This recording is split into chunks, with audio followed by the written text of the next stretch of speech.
honey. Brita, it's empty. You forgot to refill the Brita. No, I refilled it last time I used it.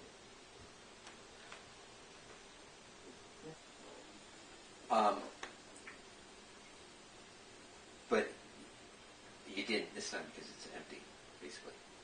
Can you refill it next time? Yeah. Because, I do. you know, I feel like you don't. And Why do you feel that way? It's my pet peeve, you know what I mean? Yeah.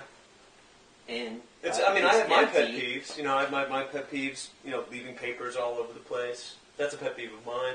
And when I have a pet peeve, and then, like, let's say you do something that's a pet peeve of mine, I usually come up to you and I'm very friendly and I'm very polite, for instance.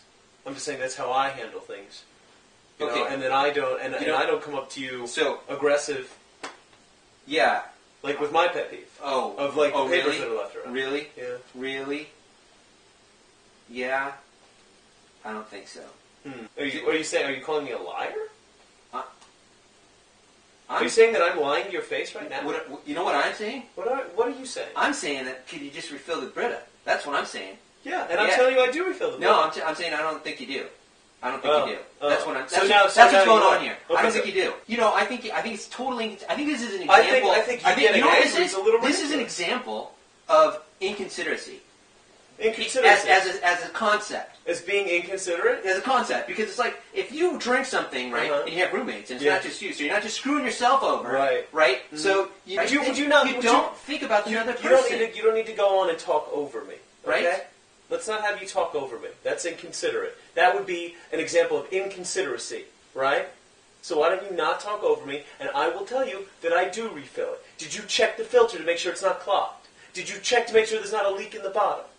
Are you sure it wasn't somebody else? Is it all of these things you've decided to push to the side and not consider so you can come over and start yelling at me and start giving me orders? Would it be appropriate for me to to start ordering you around? If, let's say, you leave a whole lot of papers all over the place, do I order you around about how to pick them up and when to pick them up and to pick them up in the future? Do I say, just do this? Do I ever do that to you? Answer me. Do I ever do that to you? Maybe, you know what, in the future, why don't you, rather than worrying about what I do with the Brita, maybe you should worry about how you approach these sorts of situations. Maybe you should focus more on you, about how I can be a better person, rather than how my girlfriend can be a better person.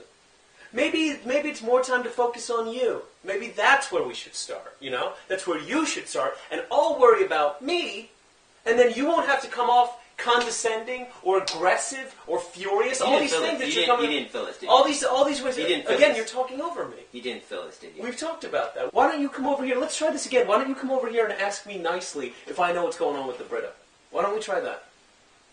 And then maybe you'll get what you're looking for in my response, because I'll get what I'm looking for in the initiation. So.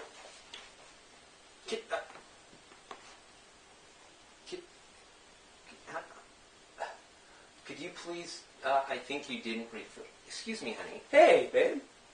I'm pretty sure you didn't refill the Brita. Could you please do that from now on? No, I always refill the Brita.